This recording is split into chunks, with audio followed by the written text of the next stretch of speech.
ஆலடிப்பட்டியான் அல்வா கடை மற்றும் பாரம்பரிய உணவகம். ஹெல்தி அண்ட் டேஸ்டியா சாப்பிட ஆலடிப்பட்டியான் வாங்க. சென்னை முழுவதும் 50க்கும் மேற்பட்ட கடைகளுடன். ரேஷன் கடைகளில் குறைந்த விலையில் மசூர் பருப்பை விநியோகிக்க முடியும் என்ற நிலையில் எதன் அடிப்படையில் துவரம் பருப்பு கொள்முதல் செய்யப்படுகிறது என விளக்கம் அளிக்குமாறு தமிழக அரசுக்கு சென்னை உயர்நீதிமன்றம் உத்தரவிட்டுள்ளது. தமிழகத்தில் பொது விநியோக திட்டத்தின் கீழ் கூடுதல் ஊட்டச்சத்து நிறைந்த மசூர் பருப்பையும் கொள்முதல் செய்ய கோரி தனியார் நிறுவனம் தரப்பில் சென்னை உயர்நீதிமன்றத்தில் வழக்கு தொடரப்பட்டிருந்தது. இந்த வழக்கு பொறுப்பு தலைமை நீதிபதி மகாதேவன் மற்றும் நீதிபதி முகமது ஷஃபீக் அமர்வில் விசாரணைக்கு வந்தது. அப்போது மனுதாரர் தரப்பில் மசூர் பருப்பை கொள்முதல் செய்வதன் மூலம் தமிழக அரசால் 150 கோடி ரூபாய் மிச்சமாகும் என வாதிடப்பட்டது.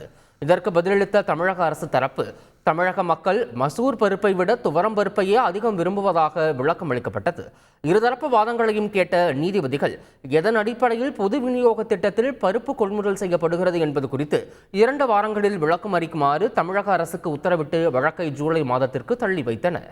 ஆலடிப்பட்டியான் அல்வா கடை மற்றும் பாரம்பரிய உணவகம். ஹெல்தி அண்ட் டேஸ்டியா சாப்பிட ஆலடிப்பட்டியான் வாங்க. சென்னை முழுவதும் 50க்கும் மேற்பட்ட கடைகளுடன்.